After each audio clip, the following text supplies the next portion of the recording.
ओम प्रथम गुरु जी को प्रणाम।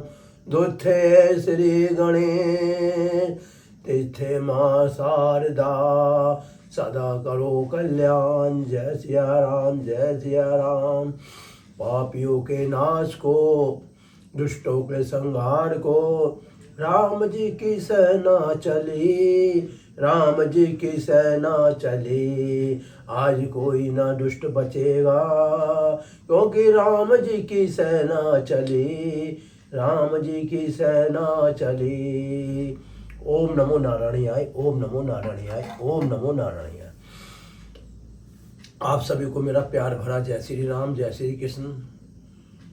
और ये जो आज का समय है, दुखों से भरा समय है, परेशानियों से भरा समय है। कितना भी बड़े बिरला हो, कोई भी हो, किसी न किसी बीमारी से पीड़ित रहता है। उसका मेन कारण यही है कि इंद्रियों का सुख। देखिए मित्रों, जब तक हम इंद्रियों के सुख में पड़े रहेंगे तब तक हम अपना आत्मदर्शन नहीं कर पाएंगे। आत्मदर्शन के लिए सबसे पहले ज़रूरी है कि अपना शुद्धिकरण करना। देखिए जो ये हमारा मस्तिष्क है, ये जो ब्रह्मांड है, अपार शक्तियों का भंडारा है। आपको पता नहीं है, जो आप खाते हो पीते हो उसका कुछ ही अंश जो खून और वीर्य बनता है, बाकी आपका मलमूत्र के रूप में बेकार हो जाता है, या विषय भोगों में आप अपना जीवन नष्ट कर देते हो। तो मित्रों, आपको करना क्या है, सबसे बड़ी बात यह है कि उन विषयों से हटना है। विषय कहते हैं विष को, जहर को। उस जीवन रूपी जहर से बचना है जो आपको आगे बढ़ने में रुकावट पैदा कर रहा है। और उन विषयों पे जब आप विजय प्राप्त कर सकते हो, जब अपना जो है एक लक्ष्य बना लें कि मुझे रोज 1 घंटे जो है श्री हनुमान जी का स्मरण करना है, उनका हनुमान चालीसा पढ़ना है। रात को खाना जल्दी खा लेना है, क्योंकि देर से खाना खाने से तामसिक गुण बढ़ते हैं और जिसके कारण जीव का पतन होता है। अगर आपने अपने जीवन में धीरे धीरे सफलता की तरफ आप बढ़े तो कुछ ही समय में आप जो है हिमालय से भी ऊंचे पहुंच जाओगे। सबसे बड़ी बात यह है, ये जो हमारा हार्ड शरीर है, हार्ड मांस का बना हुआ है, और इसके अंदर सबसे बड़ी परेशानी यही रहती है कि हम इसे समझ नहीं पाते। जीवन भर बीमारी कुछ होती है, निकलती कुछ है। जबकि जितनी भी बीमारियां हैं नाड़ी के अंतर्गत हैं। जिनकी नाड़ियाँ सम रहती हैं, बात का पित्त समान रहता है, वो जीवन में कभी भी रोग से पीड़ित नहीं होते। जैसा कि मैं आपको बताता हूँ, ये जल नीति। देखिए जल नीति जो है कोई बहुत बड़ी नीति नहीं है। इसमें हमें थोड़ा सा गुनगुना पानी लेना होता है, और ये थोड़ा सा हमें जो है सेंधा नमक लेना होता है। देखिए नमक क्या है, अगर खाने में ज़्यादा खाएंगे तो ये हमारा जो है खून को ख़राब करेगा, यानी बीपी को बढ़ाएगा। और इसी नमक को अगर जल में घेर के अगर हम जल नीति कर लेते हैं तो हमारे अंदर जो भी रुका हुआ कफ है नस नाड़ियों में, देखिए कफ ज़्यादातर जो है मस्तिष्क में बनता है, क्योंकि मस्तिष्क का जो है आँखों की समस्या, कान की समस्या, गले की समस्या, ये सारी समस्याएं जो कफ के कारण होती हैं। आपको क्या करना है, ये लोटा जो है आपको बाज़ार में मिल जाएगा, और इस लोटे को लेके आप जो है थोड़ा सा पानी चलाएंगे, हल्के हल्के हल्के हल्के, और धीरे धीरे धीरे जो है इसे लोटे में लोटपेट करेंगे।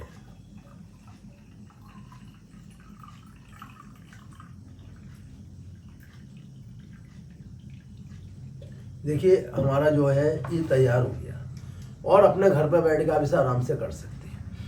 ऐसा यूँ करेंगे और मुंह खोल लेंगे थोड़ा सा।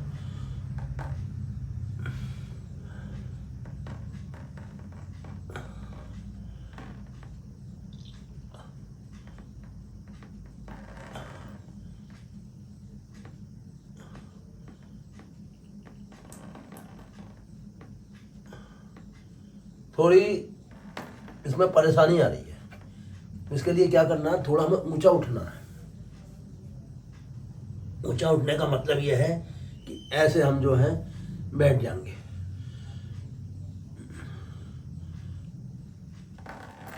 देखिए शुरुआत इधर से नहीं हो पा रही है तो कोई बात नहीं, इधर से कर लेंगे।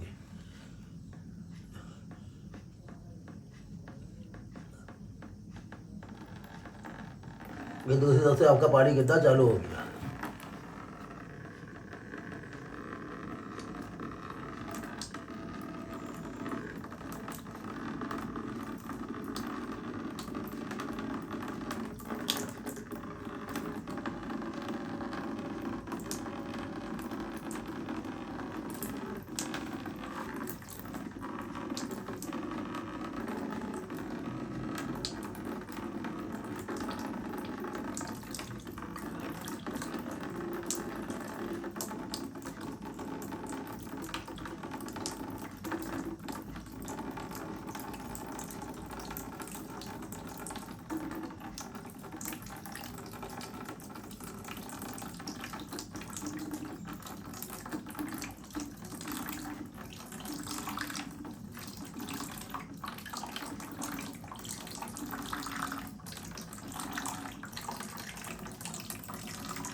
ये इधर से हो गया। अब हमें दूसरी तरफ से करना है, यानी कि वही पानी गिरेंगे इसके अंदर, पूरा लोटा भर लेंगे। ये नमक है, धीरे से गिरेंगे और इसे चला लेंगे लू करके। देखिए मित्रों, जब तक आपका यह कंप्यूटर बढ़िया काम कर रहा, ना आपकी रैम घिसेगी, ना आपकी हार्ड डिस्क जो काम करना, ये पूरा शरीर जो है कंप्यूटर पे आधारित है। और सबसे बड़ा जो हमारा मस्तिष्क, मैं जननीति कर लूँ उसके बाद बताऊंगा कि इस ब्रह्मांड के द्वारा आप क्या क्या जागृत कर सकते हैं। देखिए ध्यान से। अब दूसरे से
ये आपका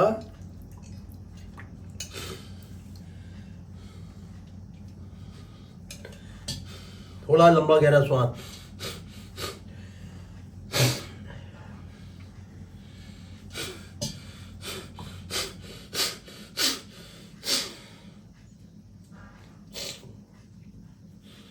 देखिए जो आपका शरीर है ये इतनी शक्तियों से भरा हुआ शरीर है कि इसे अगर आपने पहचान लिया तो आप जीवन में कभी भी आकाश की बुलंदियों को छूने से पीछे नहीं रह सकते। क्यों नहीं रह सकते? कि जिन बुद्धिमान महाअवियों ने, महापुरुषों ने, महाविद्वानों ने इस ब्रह्मांड को जगाया है, उन्होंने इस धरती पर ऐसा डंका बजाया, मैं आपको क्या बताऊं। लोग उन्हें लोहा मानते हैं। देखिए सरदार वल्लभ भाई पटेल, उन्हें आज भी जो हमारे भारत के बुद्धिजीवी हैं आज भी उन्हें लौह पुरुष मानते हैं। और ऐसे महापुरुष जो हैं संसार के सुखों में रत नहीं रहते हैं, भोगों में रत नहीं रहते हैं, क्योंकि उन्हें पता है संसार का जो सुख है वो अल्प सुख है। इसलिए भगवान श्री कृष्ण जी ने जो गीता में अर्जुन को ज्ञान दिया है, हे अर्जुन, व्यक्ति काम में तो रत रहे, काम करे, लेकिन सिर्फ उसका परिणाम अच्छा जानने के लिए। आज का समय क्या है कि लोग पाश्चात्य संस्कृति की सभ्यता की तरफ बढ़ के अपना पतन कर रहे हैं। और आजकल का जो युवक है, छोटे छोटे बच्चे हैं, उन्होंने अपना को तबाह बर्बाद कर लिया। और हम देख रहे हैं कि छोटी सी उम्र में उनकी आंखों पर चश्मा लग चुका है। अगर ऐसे बच्चे, ऐसे अभिजन अगर हमारे इस दिव्य नारायण ट्रस्ट से जुड़ना चाहते हैं तो हमारा द्वार उनके लिए खुला हुआ है। देखिए, हमारा जो दिव्य नारायण मानव सेवा ट्रस्ट है, इसका कार्य ही ऐसा है कि सोए हुए लोगों को जगाना। यानी कि जो हमारी सनातन संस्कृति थी, जैसे कि आप त्रेता युग में आ जाइए, त्रेता युग में जो है हमारे जो भगवान श्री राम जी थे, भैया श्री लक्ष्मण जी थे, शत्रुघ्न और भरत जी, ये चारों भाई क्या थे? ये चारों युग थे, यानी कि सतयुग, त्रेता, द्वापर और कलयुग। और देखो, उन्होंने चारों ने मिलकर इस भारत को बहुत ऊंचाई पे पहुंचाया। लेकिन आज का समय क्या है कि हम अपने लिए जी रहे हैं। यानी कि हम जो भी एकत्र कर रहे हैं, जो भी कमा रहे हैं, जो भी इकट्ठा कर रहे हैं, वो सोचते हैं ये सब हम अपने ही लिए जोड़ लें। अच्छे बताइए, बड़े बड़े टाटा, बड़े बड़े बिरला, बड़े बड़े जो इस संसार में लोग हुए हैं, क्या वो अपने साथ कुछ ले गए? नहीं ले गए।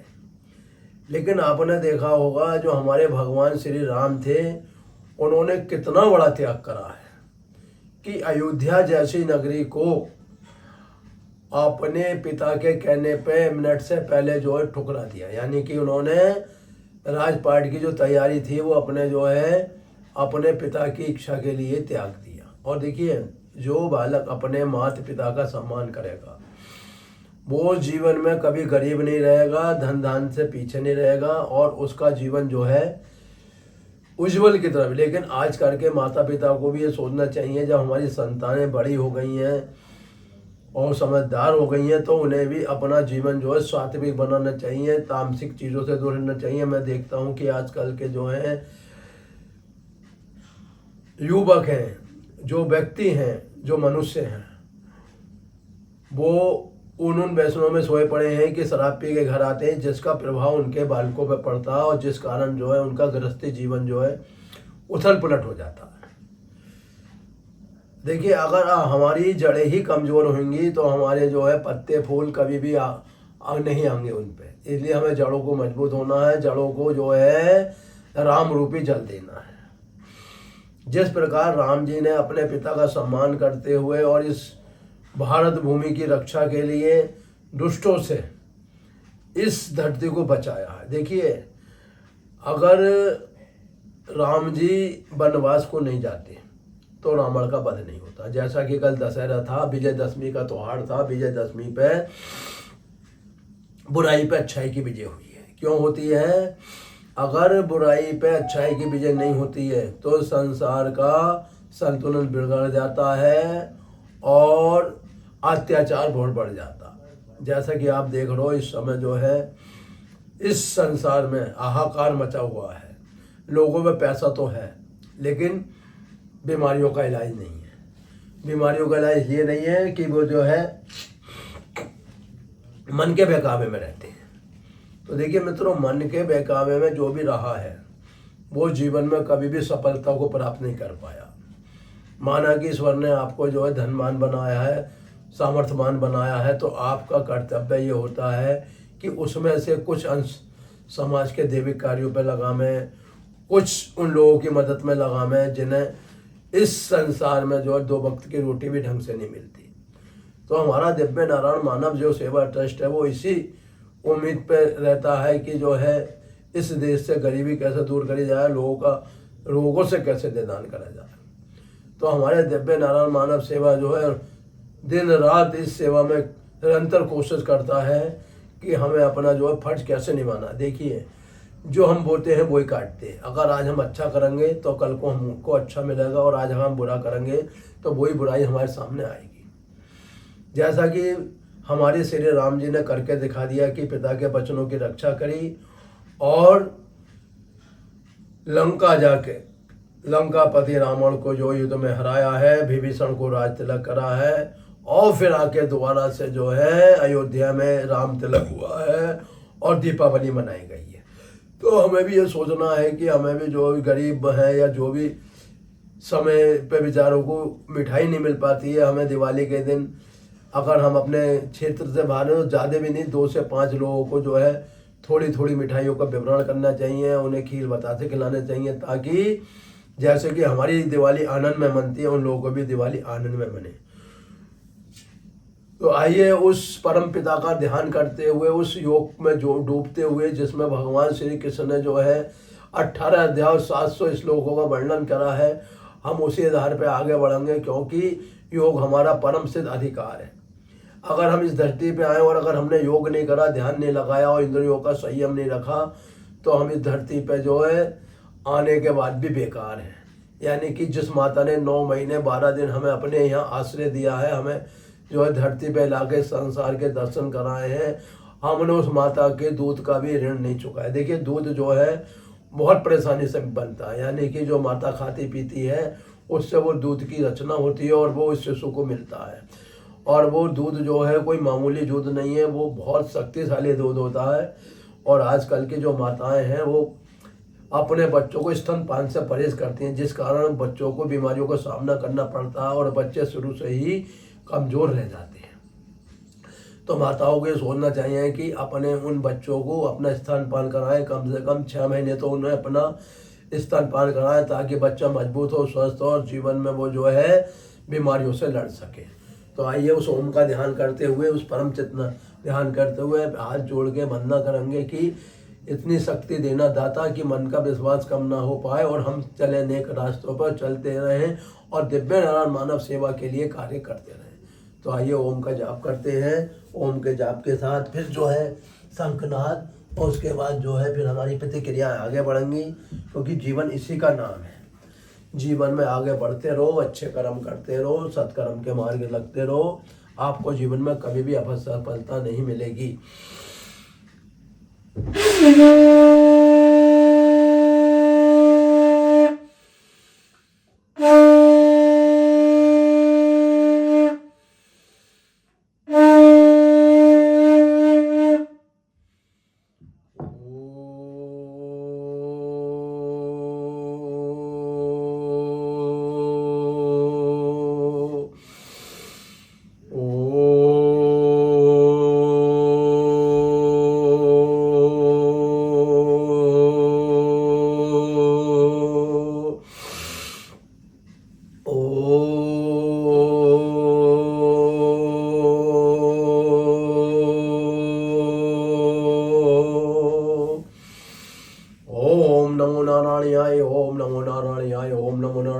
विष्णुदेवाय नमः, ओम विष्णुदेवाय नमः, ओम पितृदेवाय नमः, ओम पितृदेवाय नमः, ओम मातृदेवाय नमः, ओम मातृदेवाय नमः, ओम मातृदेवाय नमः, ओम भूमि माता नमः, ओम भूमि माता नमः, ओम भूमि माता नमः।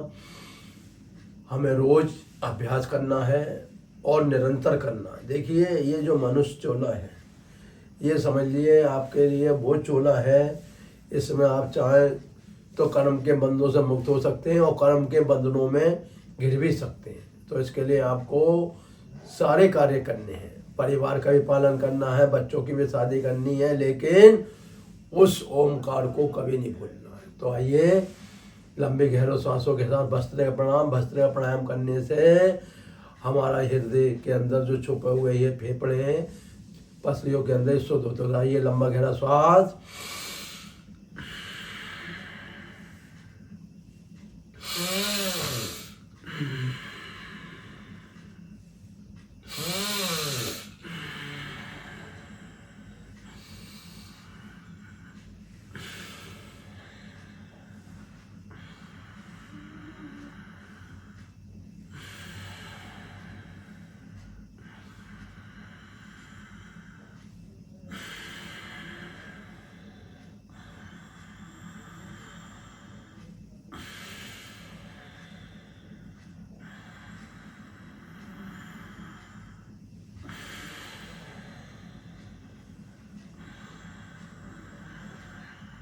देखिए, जब हमारी छाती फूलती है और पिचकती है तो शरीर के अंदर ऊर्जा और शक्ति आती है, चक्रों का जागरण होता है। देखिए,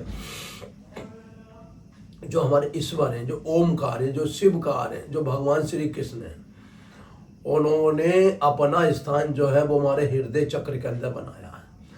और हृदय चक्र आपका पता है अंदर बाईं तरफ रहता है और इसके अंदर भगवान 24 घंटे वास करते हैं, यानी कि एक क्षण को भी ईश्वर आपसे अलग नहीं हो सकते। क्यों नहीं हो सकते? कि भगवान ने अपना जो स्थान बनाया है वो हृदय सागर बनाया। तो हृदय सागर में आपको भगवान नारायण का, भगवान शिव का, भगवान बजरंग बली का, ये सब एकाकार है, इन सब का चिंतन करना चाहिए। तो आइए फिर एक बार सांसों को लंबा गहरा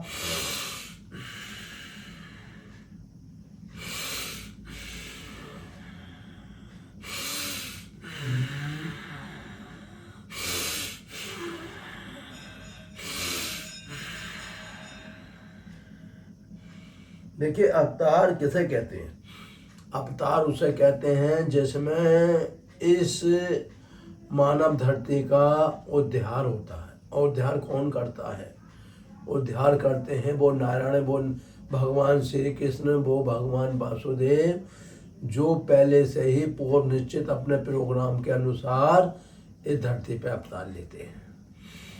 और देखिए, भगवान और जो हमारे नारायण हैं वो सबको मौका देते हैं, यानी कि जीवन में इंसान को इतना मौका देते हैं, इतना मौका देते हैं, अगर वो अंत में भी श्री राम श्री राम श्री राम कहता है तो वो रावण भी तर जाता है, क्योंकि राम जी कभी भी किसी से राग और द्वेष, घृणा और नफरत नहीं करते, क्योंकि राम जी जो हैं सच स्थित आनंद स्वरूप है। इसलिए हमारे हृदय में जो वास करते हैं वो नारायण करते हैं। इसमें जो है ना किसी लिए घृणा होनी चाहिए, ना राग, ना द्वेष। तो आइए एक बार फिर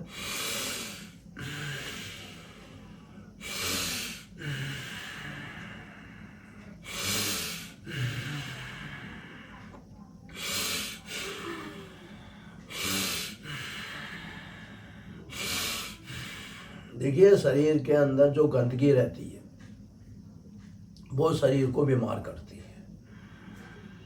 कफ बढ़ता है तो फेफड़ों के अंदर ऑक्सीजन रोकता है, पित्त बढ़ता है तो शरीर के ताप को घटने नहीं देता और बीपी वगैरह की बीमारी रहती है। और वायु बढ़ती है तो हाथ पैर में दर्द रहता है और कभी भी किसी भी पार्ट्स में कोई ना कोई भयंकर बीमारी पैदा हो जाती है। इन तीनों को सम बनाने के लिए हम जो आपको प्राणायाम बताते हैं, आप सभी के लिए अति आवश्यक है। अभी तो आपको लगता होगा ये पंडित जयशंकर शर्मा आपको कुछ नहीं बता रहे, लेकिन धीरे धीरे जब आप हमारे दिव्य नारायण मानव सेवा ट्रस्ट से जुड़ जाओगे तो आप जान लोगे कि इस मनुष्य शरीर के अंदर इतनी खूबियाँ थी, लेकिन आपने संसार के विषयों में, भोगों में, सुख में और धन के लालच में उन सबको छोड़ दिया और अंत में आप जो है शरीर की उस दिव्य प्रकाश को पाने में अक्षम रह गए जो आपको मिलना चाहिए था। लेकिन सक्षम बनो उस प्रसाद को पाने में। तो आइए लंबी गहरी सांसों के साथ अब सांसों को बाहर छोड़ते अपार बढ़ती, क्योंकि पेट जब अंदर खिंचता है तो हमारे अंदर की अग्नि चक्की चलती है, जिसके कारण हमारा भोजन शुद्ध रस बनाता है। तो आइए सांसें बाहर, पेट अंदर।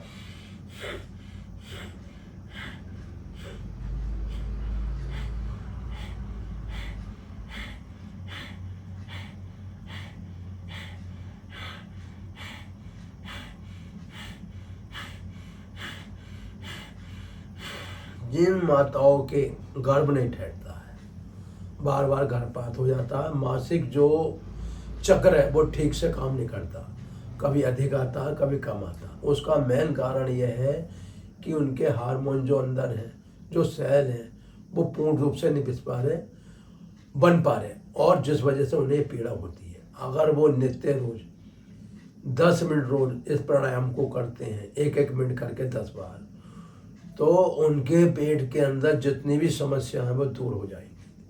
देखिए, इस शरीर के अंदर हमें सब कुछ मिलेगा। इसी शरीर के अंदर गर्भ ठहरता है, इसी शरीर के अंदर शुक्राणु बनते हैं, इसी शरीर के अंदर बीजे बनता है। और बीजे जब रज मिलता है तो अंडकी के रूप में जो आपके अंदर जो भी शक्तियाँ जाती हैं शिशु को उत्पत्ति के लिए वो अपना पूर्ण रूप ले लेती हैं। आप देखते होंगे जितने भी पशु हैं वो ऋतु काल में ही अपना समापन करते हैं, और उनके जो है कोई अगर किसी का बच्चा किसी वजह से पीड़ित हो या बीमार हो, नहीं तो उनके बच्चे एकदम जो है स्वस्थ होते हैं। उसी प्रकार मनुष्य को भी अपना अगर जीवन पवित्र बनाना है, सुख में बनाना है, देखिए जिनके संतान है वो तो अपने को उस नारायण और भगवत ज्ञान में लगावे, क्योंकि देखिए इस संसार में इस सुखों का, इन भोगों का कोई अंत नहीं है, क्योंकि ये आदमी को तिल तिल करके जो है उस अस्काते हैं और अंत में उसका पतन कर देते हैं। अगर आपको पतन से बचना है तो रोज 1 घंटे श्रीमद् भगवत गीता का आप अध्याय करें और एक एक करके पढ़ें, कभी 8वां अध्याय, कभी 9वां अध्याय, कभी 10वां अध्याय, कभी 11वां अध्याय। अगर आप गीता के 11वें अध्याय का 40वां श्लोक पढ़ते हैं तो आपके घर में जो गरीबी है, जो परेशानी है, वो आपकी दूर हो जाएगी और आत्म शांति मिलेगी। तो आइए एक बार फिर कपालभाति करते हैं।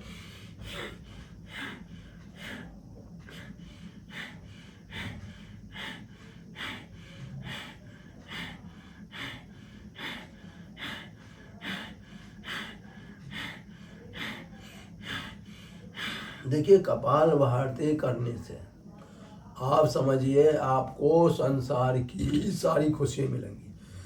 सबसे बड़ी बात यह है जो आप खा पी रहे हो उसका पूर्ण जो है शक्ति नहीं मिल रही है, जिस कारण आपके शरीर के अंदर जो है विकास नहीं हो पा रही है, आप पनप नहीं पा रहे हो। अगर आप कपालभाति करते हो, जो आप भोजन खाओगे वो जल्दी पचेगा, रस बनाएगा। इसलिए आप भोजन को जो है कपालभाति करें, उसके पश्चात जब आपकी भूख बढ़ेगी तो आप भोजन खाएंगे। दूसरी बात, ये जो हमारा शरीर है नीचे से लेके ऐसे मान लीजिए 9 दूनी 18 और 4 22, यानी कि 2 फुट के अंतर पे आपके अंदर इतनी शक्ति छुपी हुई है, मैं आपको क्या बताऊं। यानी कि सबसे आगे पे नीचे जो मूलबंध है, देखिए मूलबंध के अंदर क्या है, वहाँ काम आदमी का छुपा रहता है। देखिए काम जब तक शरीर में बना रहता है तब तक व्यक्ति शरीर से रोगों से मुक्त नहीं होता। देखिए आप जो भोजन करते हैं, यानी कि 400 ग्राम भोजन सुबह को, 400 ग्राम शाम को, यानी कि 800 ग्राम आपने भोजन खाया। उस 800 ग्राम भोजन को जो शक्ति मिलती है, जो वीर्य मिलता है, वो मिलता है 40 दिन में, और 40 दिन में 20 ग्राम आपका जो है वो वीर्य धातु तैयार होता है। जो नवयुवक हैं, देखिए जो अभी छोटे बालक हैं, वो अपने इस ब्रह्मचर्य को पालन करने में सहायक हो सकते हैं। उन्हें क्या है कि रोज इस पद्मासन पर बैठ जाना है, और जैसे कि अंगूठा मेरे गले में पड़ा हुआ है, देखिए इसे नु करके धीरे धीरे तय बना लेंगे, और इसे तय बना के अपने गुदा चक्र के नीचे लगा लेंगे। देखिए धातु अगर हमारा क्षीण होता है तो शरीर के अंदर हम कभी भी बीमारियों से नहीं लड़ पाएंगे। बीमारियों से लड़ने की ताकत है आपके वीर्य में। जिनका वीर्य मजबूत होता है उन्हें कोई भी बीमारी नहीं घेर पाती, चाहे उन्हें कितना तीव्र बुखार आ जाए, चाहे तीव्र सिर दर्द, खांसी, बुखार हो जाए, वो उस सबसे लड़ने में था, क्योंकि ये जो आपके दिव्य अस्त्र है वो आपके मूलाधार चक्र में है। और मूलाधार चक्र वो स्थान है, मैं आपको क्या बताऊं, इससे व्यक्ति अगर इसे रोज संकोचन करता है, यानी खींचता है, तो उसका जो वीर्य है वो ऊर्ध्वगामी होता है। ऊर्ध्वगामी मतलब वो ऊपर की तरफ बढ़ता है, यानी कि मूलाधार चक्र से आता है स्वादिष्टान में, स्वादिष्टान से नाभि में, नाभि के द्वारा हृदय चक्र में, हृदय चक्र के बाद कंठ चक्र में, कंठ चक्र के बाद आज्ञा चक्र में, और आज्ञा चक्र के बाद चोटी द्वार, सहरसाल। तो देखिए इस वीर्य को बचाने के लिए हमें जो है, जैसे कि 16 संस्कार होते हैं, 16 संस्कार में सबसे पहला होता है गर्भाधान। देखिए गर्भाधान जब होता है तो क्या होता है कि जो पुरुष के वीर्य होता है और जो उसके अंदर शुक्राणु होते हैं वो स्ट्रॉन्ग और मजबूत बलवान होने चाहिए। अगर वो कमज़ोर रहते हैं तो कभी भी गर्भ नहीं ठहर पाता, जिस कारण जो है बार बार गर्भपात होता है। तो हमारा जो ये भारतवर्ष है ये ऋषियों का देश है, तपस्वी भूमि है। तपस्या के द्वारा हमारे महापुरुषों ने वो कार्य करके दिखा दिया, हम क्या आपको बताएं। महाभारत में आपने देखा होगा भीष्म पितामह ने भीष्म प्रतिज्ञा करी थी, मैं आजीवन ब्रह्मचारी रहूंगा। और देखिए भीष्म पितामह इतने बलशाली थे, उन्हें धरती पे क्या तीनों लोकों में हराने वाला कोई नहीं था, क्योंकि सर्वप्रथम तो वो परशुराम जी के शिष्य थे। और परशुराम जी जो हैं वो विष्णु का अवतार है, और विष्णु को धरती पर कोई भी आज तक पराजित नहीं कर पाया। तो भीष्म पितामह ने जब भीष्म पितामह ले ली तो जो है उस भारत वंश में कौन राजा बनेगा, कौन उस राज्य को चलाएगा, तो हमारे जो वो थे ऋषि भी कौन थे, वेद व्यास। इन्होंने अपने तपोबल से, देखिए हमारे जो ऋषि होते थे बड़े संयमी होते थे, उन्होंने जो कह दिया उसे कोई काटने वाला पैदा नहीं होता था। जब वो अपने उस नगर में आते हैं तो वो देखते हैं कि तीनों रानी अपने कक्ष में, उन्होंने जो है उन तीनों के लिए जो है बुलाया है, और तीनों को अपनी दिव्य दृष्टि के लिए पहली पे गिरी तो पहले के जो है अपने 2 पुत्र हुए, दूसरी पे देरी 3 पुत्र हुए, और जो दासी थी उस पर गिरा तो विदुर जी हुए। यानी कि उन्होंने जो है उस भारत वंश के लिए जो है रतन दे दिया, और जिस कारण जो है महाभारत इतना बड़ा संग्राम बना। तो हमारा जो ये शरीर का हिसाब है ये बहुत अनमोल है, और ये जैसा कि मैं आपको बताता हूँ कि 800 ग्राम के हिसाब से जो है 40 दिन तक हम जो अन्न खाते हैं उसका 20 ग्राम आपका वीर्य बनता है। और आज की जो युवा पीढ़ी है वो इस कदर उसका नाश लगाती है, मैं आपको क्या बताऊं कि उनका दिमाग भी विकसित नहीं होता, मानसिक पीड़ा रहती है, और वो जो है अपने जीवन को तबाह बर्बाद करती है।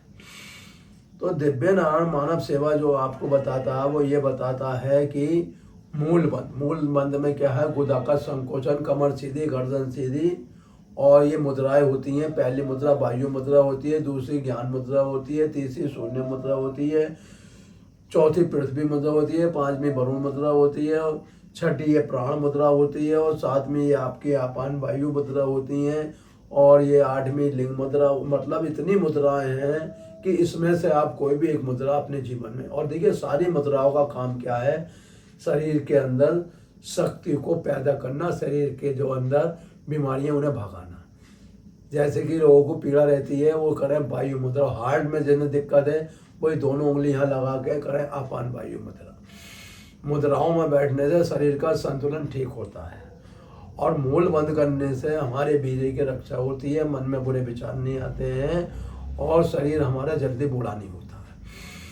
नहीं तो जिस उम्र में हम हैं उस उम्र में 55-56 साल की उम्र में लोगों को जो है हार्ट की बीमारी हो जाती है, बीपी की बीमारी हो जाती है, शुगर की बीमारी हो जाती है, आंखों पे चश्मा लग जाता है। अगर हमारा खान पीन सही रहता है, सात्विक रहता है, तो हम जीवन में कभी भी बीमार नहीं रहे। तो मूल बंद करने से क्या होता है कि हमारा मूलाधार चक्र जागृत होता है, और शरीर के अंदर जो सोई हुई शक्ति है वो जागती है। दूसरी बात, जब हम पेट अंदर खींच के रखते हैं पूरा दबा के, तो हमारे अंदर जो भी तुम्हारी किडनी वगैरह, अग्नाशय वगैरह हैं, वो सब एक्यूप्रेशर के कारण स्वस्थ हो जाते हैं। तीसरी बात, जब थोड़ी हम कंठ से दबाते हैं तो हमारे गले की जो भी बीमारी है, गले का दर्द है, थायराइड है, गांठें हैं, वो सहज ही अपने कुछ ही दिनों में ठीक हो जाती है। तरीका ये होता है, सांस भरते हैं और दबा लेते हैं। दूसरी बात, जिन बच्चों के अंदर जो हड्डियों में विकास नहीं होता है, दिक्कत रहती है, वो जो है 5 से 7 पत्ते तुलसी के मिला के और 2 से 3 काली मिर्च पीस के रोज सुबह जो है नाश्ते से 1 घंटे पहले लें, तो जीवन में उनका धातु भी मजबूत होगा, वीर्य मजबूत होगा, और वो जो है अपने पढ़ाई में आगे बढ़ेंगे। दूसरा, जो मोबाइल है, देखिए मोबाइल पे आजकल क्या है, सारे जो नोट्स आ जाते हैं। अच्छी बात है, आप मोबाइल के नोट्स को सिर्फ निकलवा के उस मोबाइल को एक तिजोरी में रख दीजिए, अगर वाकई में आपको जीवन में अपने तरक्की और जो है सफलता पानी है। नहीं तो मोबाइल में मैं देखता हूँ कि बच्चे दिन रात लगे रहते हैं और अपने शरीर का नाश लगा रहे हैं, और हमारे जो भारत को है सनातन के रास्ते ले जाने में हमारा सहयोग नहीं कर रहे हैं। अगर हमें सनातन के रास्ते आगे बढ़ना है तो हमें रोज 1 घंटा हनुमान चालीसा का पाठ करना पड़ेगा, वो भी हम आपको अभी अंत में बताएंगे। इसके पश्चात हम क्या करते हैं, अनुलोम विलोम। अनुलोम विलोम करने से हमारा मन जो शांत होता है, बुद्धि तीव्र होती है और आंखों की रोशनी बढ़ती है। तो आइए बाएं से लेंगे, दाएं छोड़ेंगे।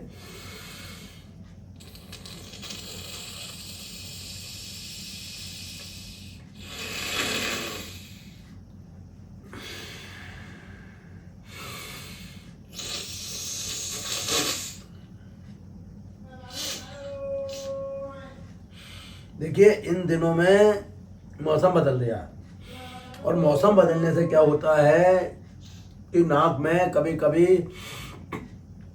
कफ की मात्रा बढ़ जाती है। तो मैंने आपको जैसे जलनीति करी, तो ये आप 2 से 3 दिन जलनीति करेंगे तो नाक के अंदर जो आपके कफ बढ़ रहा है वो बनना बंद हो जाएगा। तो देखिए मौसम का जो प्रभाव है वो सब पे पड़ता है, चाहे ऋषि हो या संत हो या मुनि हो, इसलिए इससे घबराना नहीं चाहिए। बाएं से लेंगे, छोड़ देंगे, फिर दाएं से वापसी, फिर बाएं से वापसी।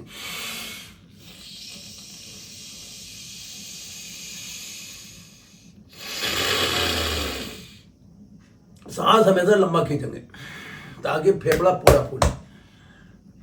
देखिए जिन लोगों के फेफड़े पूरे नहीं फूलते हैं उन्हें फेफड़ों की टीबी हो जाती है, और फेफड़ों की टीबी होने के कारण फेफड़े दम नहीं करते, कार्य नहीं करते, जिससे ऑक्सीजन शरीर को पूरी मात्रा में नहीं मिलते, जिससे हमारे शरीर के अंदर जो सेल है वो बनना बंद हो जाते हैं। एक बार फिर देखिए,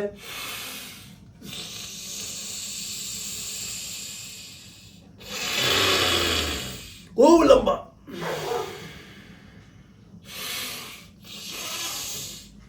ऐसे करते करते आपके अंदर जो कफ बन रहा है वो अपने आप सब कर। देखिए जब नाक में आपके नजला हुए जुकाम हो, ये नाक बंद हो, तो आपको कभी भी जुकाम की, नजले की, बुखार की गोली नहीं खानी।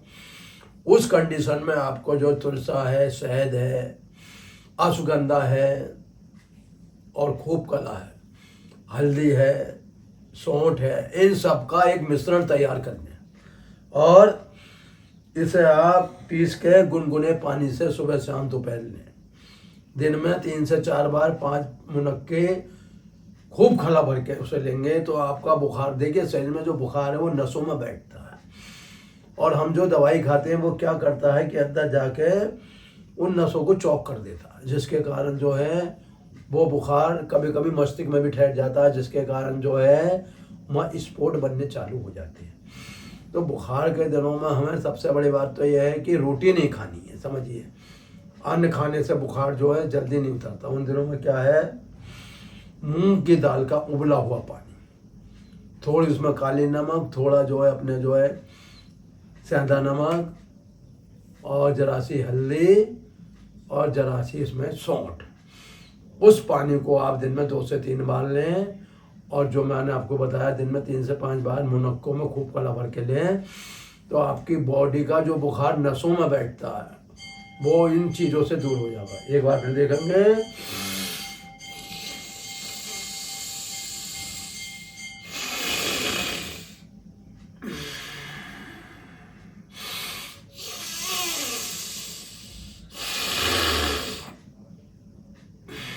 देखिए बुखार कहाँ से बढ़ता है, बुखार सबसे अधिक बढ़ता है दिमाग से, सिर से। इस सिर को गर्म ना होने दें। एक थर्मामीटर अपने घर में रखें और बगल से, मुंह से उस बुखार को हर आधा घंटे में चेक करें। गीली पट्टी लें, अपने माथे पे रखें, हथेलियों को साफ करें, सीना साफ करें, पैर के तलुओं को साफ करें, पैरों को यहाँ तक साफ करें। आपका बुखार बहुत जल्दी ठीक हो जाएगा और आप जो है महंगी दवाइयों से बच जाओगे। इसके बाद क्या करते हैं, गले का संकोचन। गले का संकोचन श्वास बननी है,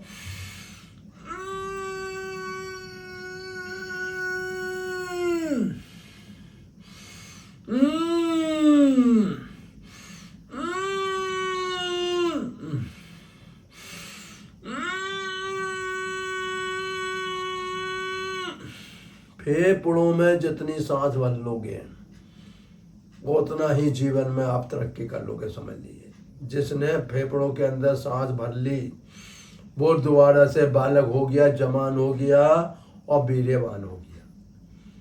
तो मित्रों, मुझे आशा है आज का मेरा ये प्रोग्राम आपको बहुत और आपको हमारा क्या सहयोग करना है। देखिए, ट्रस्ट में पैसा तो अपने आप आता है, क्योंकि जब बुद्धिमान लोग नारायण से जुड़ते हैं तो वो सहयोग करते हैं, पैसा भी देते हैं, टाइम भी देते हैं, और उस दिव्य नारायण के प्रोग्राम को, जिसमें राम कथा, शिव कथा और सारी कथाएं हैं, मतलब 18 जो पुराण हैं, हम आपको एक एक पुराण के बारे में विस्तार से बताएंगे कि जिसे सुनने के बाद आपका मन और बुद्धि पवित्र होंगे। अब बस अब हमसे जुड़ते रहिए, दिव्य नारायण को अपने तन मन धन से सहयोग देते रहिए।